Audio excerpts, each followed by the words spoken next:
Selamat datang saudara-saudari. Kita sedang belajar mengenai ciri dalam penyelamatan. Ya. Hari ini kita mau belajar adalah bagaimana kita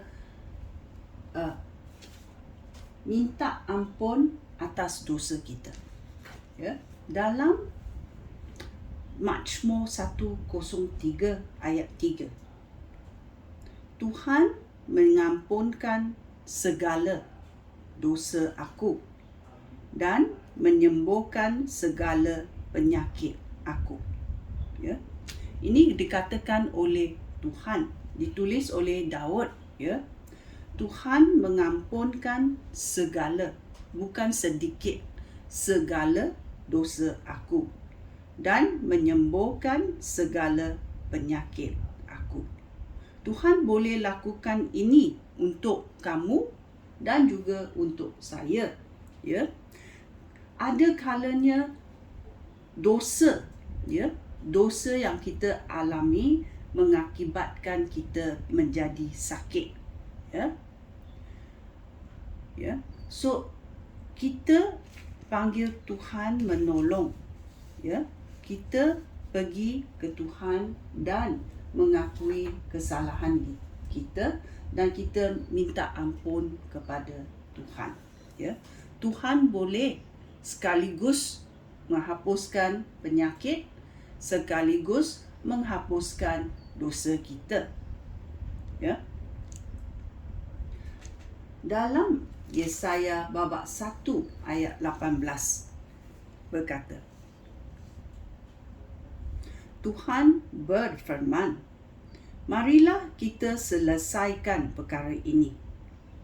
Walaupun kamu merak kerana dosa kamu, aku akan mencuci kamu sehingga menjadi putih seperti salji. Walaupun dosa kamu banyak dan berat, kamu akan aku ampuni sepenuhnya. Ya. Apakah syaratnya? Syaratnya adalah kita datang ke hadirat Tuhan untuk meminta ampun atas dosa kita dan kita akui dosa kita, kita tinggalkan dosa kita. Itulah yang Tuhan mahu kita buat. Ya. So dalam ciri penyelamatan, kita sentiasa datang ke hadirat Tuhan untuk bersekutu dengan Tuhan dan juga meminta ampun atas dosa yang kita lakukan.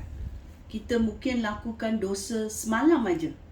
Ya, pagi ini kita bangun, kita pun boleh masuk dalam hadirat Tuhan dan berkata, sorry Tuhan, ya, saya melakukan seperkara, ya, ampunkanlah saya.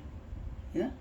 Itulah Tuhan mahu, kerana dia mahu bersekutu dengan kamu. Dia mahu mendengar hasrat hati kamu. Maukah kamu mendengar hasrat hatinya? Ya. Oleh itu kita belajar. Pertama, kita datang ke hadirat Tuhan untuk